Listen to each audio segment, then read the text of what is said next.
Thousands of protesters have hit the streets of Bangladesh again as they demand Prime Minister Sheikh Hasina's resignation.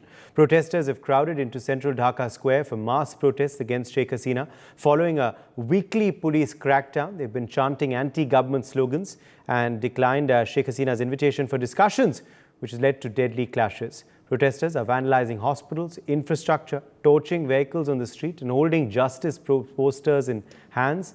They're preparing bamboo stick and liberate Bangladesh. That's the slogan that is doing the rounds on social media.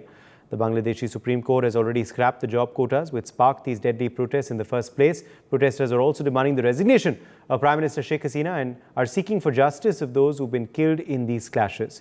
Well, these have been the deadliest protests under Sheikh Hasina's tenure so far. As the protesters are back on streets, is the regime change underway? This, in fact, also further challenges Sheikh Hasina's fourth consecutive term in power as well. Joining us live is Ambassador Veena Sikri, former Indian ambassador to Bangladesh. We also have Professor S.T. Muni, former member IDSA Executive Council. Also with us is Dr. Monica Verma, international affairs expert. Let me begin with you first, Ambassador Sikri. The situation in Bangladesh, once again, very, very tense. What is leading to this fresh upheaval? What's your interpretation? Well, the situation was very much under control as recently as 15th July because, the students have been on demonstrations and protests since early June. Let me give a little background to this. 2 points, very important. Students in Bangladesh have a very important position in society. They've always been opinion leaders, and even the Liberation War was led a lot by the students and their participation. And on 25th March 71, when Yahya Khan broke off the negotiations, his first target in Operation Searchlight was one to take Sheikh Mujib away to West Pakistan, and the second to attack the students in Dhaka University. That's the important role. And because of this, the students who were freedom fighters, who took part in the millions in the war, had got a reservation of 30% in all civil services and public sector undertakings. But in 2018, it was Sheikh Hasina herself who withdrew that. There were students' protests in 2018. She was the Prime Minister, and she on her own abolished all quotas. So for 6 years, there really have been no quotas at all in Bangladesh till June of this year, when the High Court reinstated quotas due to an appeal filed by some war veteran families. But even when the quota was reinstated by the High Court, it was Sheikh Hasina's government who went in appeal to the Supreme Court and said that, no, we don't want the quota, we want it to be removed. And in fact, on 21st of July, the Supreme Court of Bangladesh has themselves given a decision that there will be no more quotas except for 5% for children of freedom fighters and 2% for other categories, including from various other minorities. So the point is that this issue of quota is not really the one now, because it's been solved. On 14th of July, there was a press conference being held by Prime Minister Sheikh Hasina on her return from China. And at that press conference, in return to questions, she said, yes, it is true that the reservations had been done for the children of freedom fighters. And certainly they did at that time, after liberation, deserve reservations. And why would we give this reservation to, say, Razakars? But the students misunderstood it, and the word Razakars was taken as applying to students, a complete misunderstanding. And in fact, the students withdrew that. But as a result, they came on the streets, and the Awami League's own student wing, called the Chhatra League, Yuva League, they came out against the students. Now, in this first bout of violence, students did die, and the anger against that death of the students is palpable, is very strong. But Sheikh Hasina appealed to the nation, but there was a lot of clash between the Chhatra League and the Jamaat-e-Islami students wing, Shibir, and also the BNP student wing. So it became a total melee. A lot of people lost their lives. The estimate in Bangladesh papers today is about 200 people, 204 people, they say, lost their lives. After the Supreme Court judgment on 21st July, things did calm down again. But there seems to be, now again, the students calmed down, but they gave a list of demands.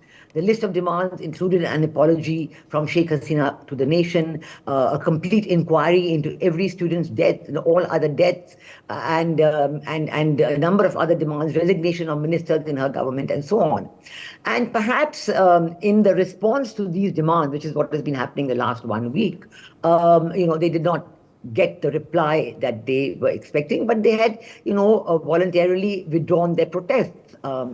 But now, because the reply had not come and there was no negotiation, so as of yesterday and day before, you have the students coming out in full force. They now have a one-point demand, they said, just for the resignation of Prime Minister Sheikh Hasina. And in addition, they put out a 15-point demand to the people saying, don't pay your taxes, don't participate in the government, and so on.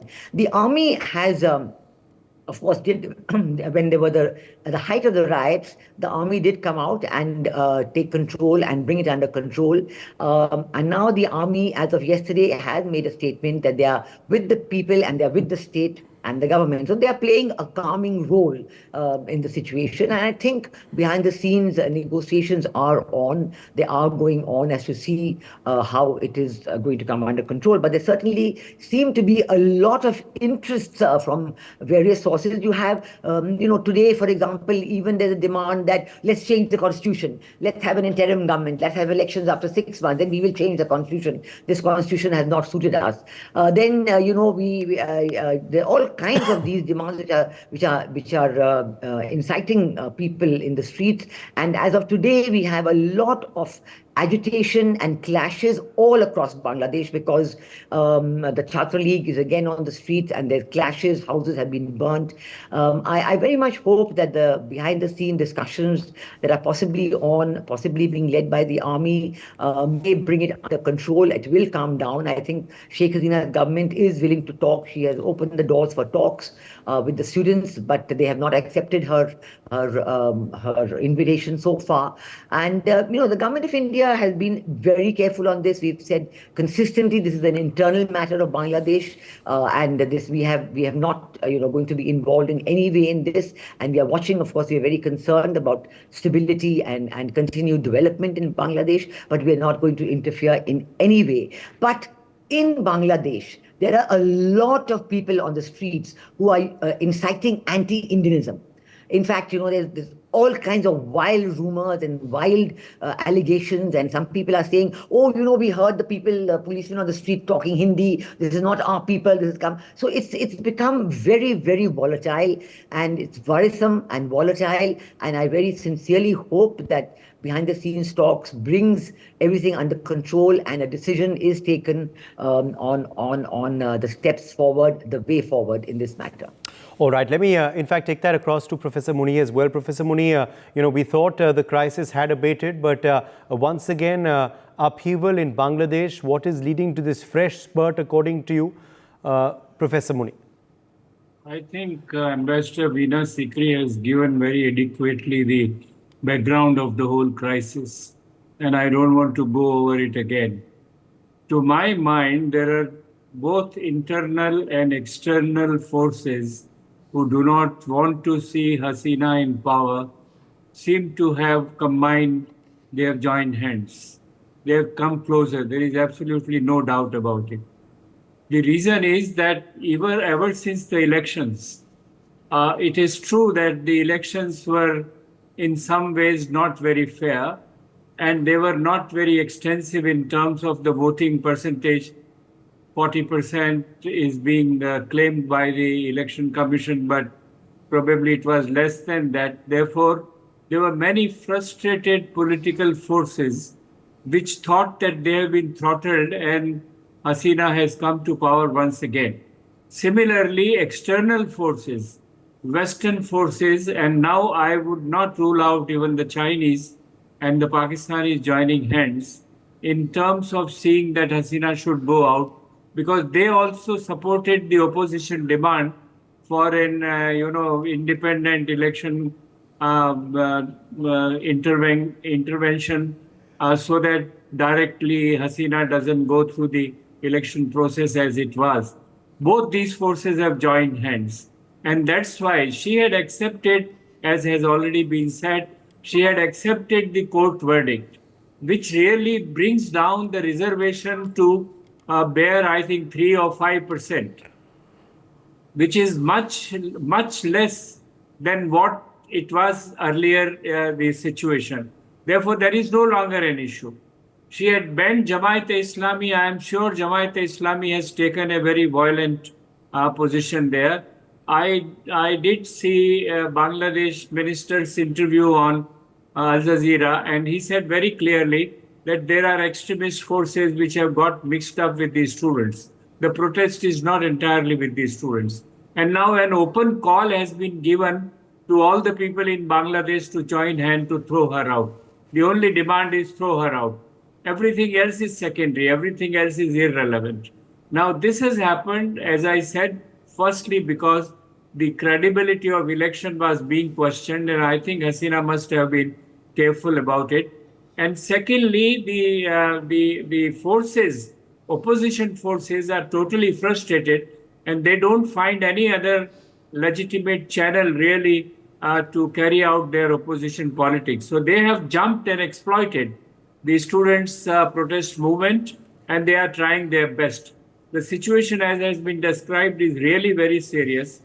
I don't see any easy way out either for Hasina or for anyone else, and its implications for India would surely be unpleasant one, because everyone in Bangladesh who doesn't support Hasina feel that Hasina is in power because of India's support.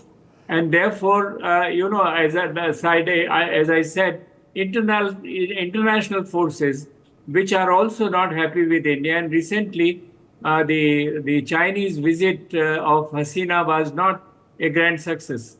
She had to leave the visit in between. I don't know what actually transpired between her and the Chinese leaders, but the situation did not look to be a very pleasant one. Therefore, my understanding is that it is a combination of internal frustrated forces, those who did not believe in the credibility of Hasina regime, Hasina elections, and the external forces which have joined hands to see that this regime goes out and they have a new regime which is more pliable to them. Right. Let me, in fact, take that across to Dr. Monica Verma as well. Dr. Monica Verma, the big question, of course, is how long are these protests going to continue? What is now likely to be the next strategy by the Sheikh Hasina government to quell the protests now and, sort out the situation? I think the situation doesn't look pleasant, as other esteemed panelists have already summed it so beautifully. But, Sheikh Hasina has tried the iron hand so far. She has blogged the internet, and there are reports coming of her even banning the platforms, social media platforms like Instagram, YouTube, etc. This is something that we can't even think of in India. In fact, if you look at the last 10 years, we have also seen many such mini protests taking place in New Delhi, whether it was in Shaheen Bagh or during the farm protests. So many things were happening, but even a country as large and as powerful as India couldn't think about banning social media platforms. But like Modi sir also said, that this is something which does not only have to do with students, there is definitely an external angle to it. So if you look at the last 15 years, Sheikh Hasina has led the country in a very, very, I think, you can't call it a democratic way, but definitely in a way which has helped Bangladesh economy. So if you look at their, vital stats, if you look at their per capita income, if you look at their exports have been diversified. They're not only in textiles, but they're also looking at different kinds of industries. So all of that has taken place during the time of Sheikh Hasina. And the opposition did not have one credible, a point to make an issue to make a point against her. So I think that is one thing which must be irritating them from a long time. In the last 15 years, she's brought India's relationship to a very, very close level. If we see, especially since 2014, I think the personal chemistry between Prime Minister Modi and Sheikh Hasina was all there for us to see. So many issues which were pending from a long time have been settled, and one relationship in the entire subcontinent, which is, I think, going in India's favor, has to be India's relationship with Bangladesh. But then suddenly, you see all these kind of narratives, and not just in the media, but also in the think tanks, especially the West backed think tanks. All of them have been giving you freedom index and happiness index and all those kind of indexes, and then they tell you that the democracy is backsliding in Bangladesh, that there is something wrong with the way Sheikh Hasina is leading the country. So all of that narrative was in place. It was carefully crafted. It was carefully supported, carefully created in all these years. Especially, this time when the elections took place, the principal opposition party, BNP, actually ended up boycotting the election. So if you are giving away the faith in the entire system, then that definitely makes a very important political statement. So I think that also was an important issue, which goes against Sheikh Hasina. So now all that narrative of saying that democracy is backsliding, all that narrative of saying that, she's ruling with an iron hand, she's an authoritarian, there is no freedom in Bangladesh, all those kinds of narratives coming in, and then suddenly this decision, by the way, was taken by the court. It was not something which the government did. It was not an executive decision, it was a judiciary decision. And then something happens. But the scale of it, the sheer scale of it, does not look like something which only students can organize. In fact, I am a young scholar. I was a student few years ago only. I don't think students can actually, organize something so volatile.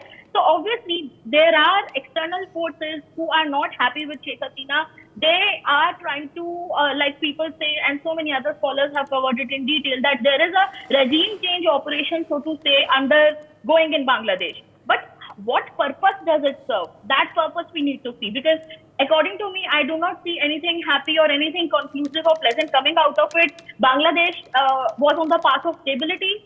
Bangladesh was on the path of, growing. They were going to become just from a lower middle income country to a high middle income country. So, all that trajectory of a fantastic growth, all that trajectory of a democratization which would have followed, and suddenly you are discrediting the government and you are letting the country slip into absolute chaos. So what goes on after this? What happens after this? Definitely the Western countries, they have a selective viewpoint when it comes to doing their democracy promotion. And here I'll definitely like to compare what happens in Pakistan versus what happens in Bangladesh. So Pakistan has seen many mini protests of their own, but never the Western countries have taken a strong stand on democracy there. They're okay with a militant or an army-driven Pakistan, but they're not okay with Sheikh Hasina driving the country. So I think that's very unfortunate and also tragic for us. But let's just see how things turn out now. Yes, absolutely. Okay, let me quickly, in fact, get in Gautam Mukherjee at this point as well. Gautam Mukherjee, who is propping up these protests? Many people believe that these are externally sponsored, protests which are happening. It's not something that is just internal. Gautam Mukherjee, who and what is behind this continued violence and situation in the country? Well, the parallel with India is that Hasina's is a strong government which is not amenable to being pushed around by the West or China or anyone else for that matter. And this is sticking in the throats of the powers that be. They hoped that they could rally enough propaganda during the perfectly legitimate elections, because international observers were there, to unseat her. Instead, she got an unprecedented consecutive term. First round of this protest has definitely gone to Hasina. She has managed to crush it. The second round now is for the forces from outside who are supporting the extremists. She's banned 2 of the extremist parties and the students to try and widen the attack base to include ordinary people. That's why there are calls for anarchy, don't pay taxes and the like. However, the traction for that is limited. So what's happening is round 1 was extremists plus certain quantity of students. Round 2 continues along the same lines. I don't think this is going to succeed either. Now, when this process goes on, Hasina may have to prolong the process of crackdown by emergency measures, possible, military rule.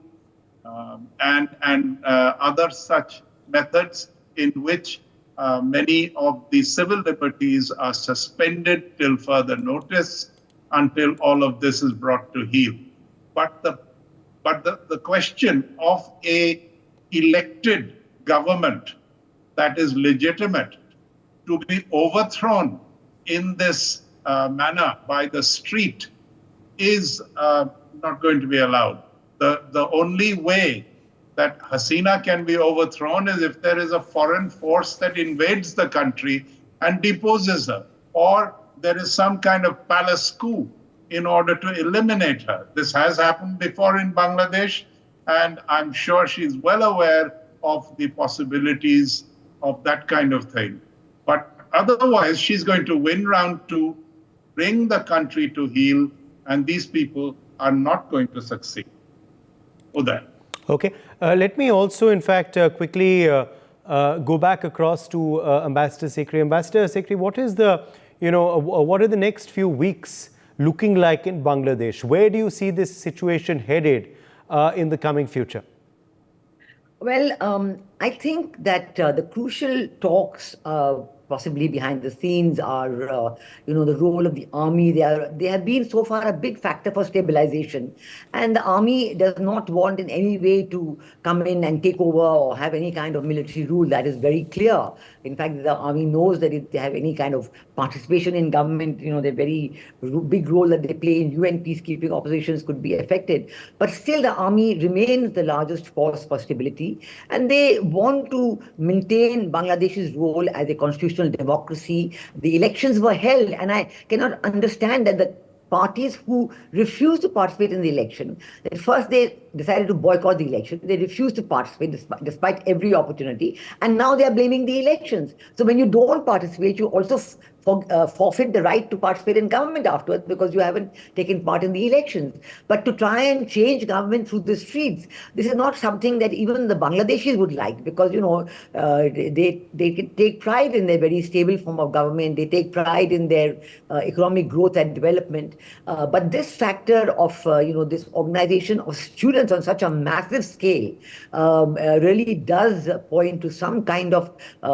hand behind the scenes which is organizing them. Otherwise, you would not have this kind of a massive demonstration on the streets and now asking for regime change. Some people are calling it the Bengal Spring. Just like you have the Arab Spring and all kinds of other color revolutions in different parts of the world, there are people who are now describing this as the Bengal Spring. So, this is very, very leads one to doubt where is this outside hand, who is this outside hand, who are these forces who are coming in and trying to force this regime change in Bangladesh. On the eve of all this, when she was in China in the second week of July, a very unusual situation developed where she really was not allowed to have talks with President Xi Jinping at all. And her talks were confined to the Prime Minister of China, Li Qiang. And also, I think some of the earlier assurances on financial aid, etc., were not fulfilled. So much so that that Prime Minister Sheikh Hasina decided to leave China a day early. Now, this is very, very unusual because, for the Chinese, it would be taken as a great, blow that a guest, an honored guest, has left Beijing a day earlier than scheduled. Why did the Chinese do this? And immediately after that, on a return, you have these kind of agitations. It's a very strange situation. You certainly can anticipate that the Pakistani government has a lot of influence at the grassroots level through the Jamaat-e-Islami. But then Sheikh Hasina took the very strong and correct step of deciding to ban the Jamaat-e-Islami. Because the Jamaat-e-Islami, if you recall, right way back in 1972, one of the first decisions that Sheikh Hasina's father, Sheikh Mujib, took when he returned after, from imprisonment in West Pakistan, is that he decided to ban the Jamaat-e-Islami because they headed communal politics, they headed the anti-liberation forces, they headed the groups of Razakars who were against the liberation war and who were in support of the Pakistanis. They were known as the collaborators. And he banned the Jamaat-e-Islami. He said there should be no religion in politics. But this ban was lifted by people like President Ziaur Rahman, the military dictator, and then Bismillah ar-Rahman was added to the constitution also. So obviously those forces that have been favoring the Jamaat-e-Islami want to see a regime change. They don't like the fact that the Jamaat-e-Islami has been banned. Even the Shibir youth organization has been banned. These communal forces have been banned. And interestingly, the ban has been done by Sheikh Hasina's government, but it's on the basis of a decision taken by the judiciary at the highest level, that these parties do not have a constitutional position. These parties are actually de facto deregistered because they don't accept the constitution of Bangladesh.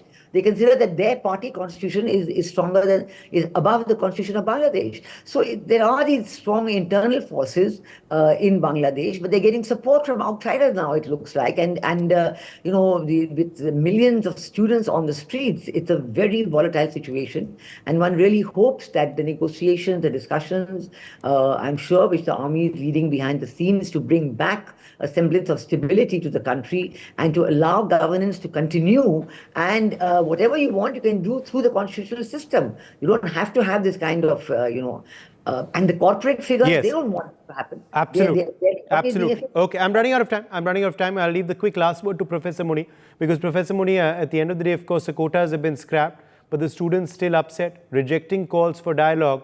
What are they planning? No, dialogue had taken place earlier and it can take place.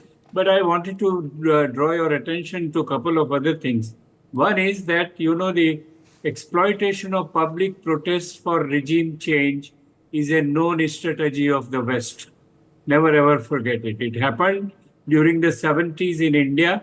It happened a couple of years back in Sri Lanka. And now you can see a similar retake of that in Bangladesh. Now, you recall Hasina's statement in which she said that I was asked to give a base facility and I had denied that.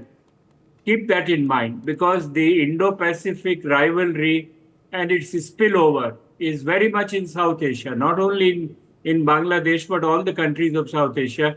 And I think Hasina's balancing game between China and India on the one hand and China and West on the other is not very palatable to some of the sections of strategies in the West, I would assume. And as I added, that China probably is angry. So first thing, we must keep it in mind. Secondly, please watch the role of army very carefully. I'm still very, very doubtful about it. I know that the army generally has proclaimed its allegiance to the elected government, but armies change their views depending upon what kind of parameters are there. And I think we in India have to be very careful to see such forces emerging again and again. So you can start talking, but you talk to the people who are willing to talk. The whole question is that this movement now has taken a turn towards the regime change. The protesters and their leaders and the forces behind it probably are not interested in a peaceful resolution of the whole crisis. Okay. And if they are not interested, I don't know how Hasina would be able to tackle it. Okay. She's a strong person, but that's not enough. Okay, we're going to be tracking this very, very closely. For the time being, we've run out of time. My thanks to all of our guests for joining us on this discussion. For more such videos, subscribe to the NewsX YouTube channel, hit the bell icon.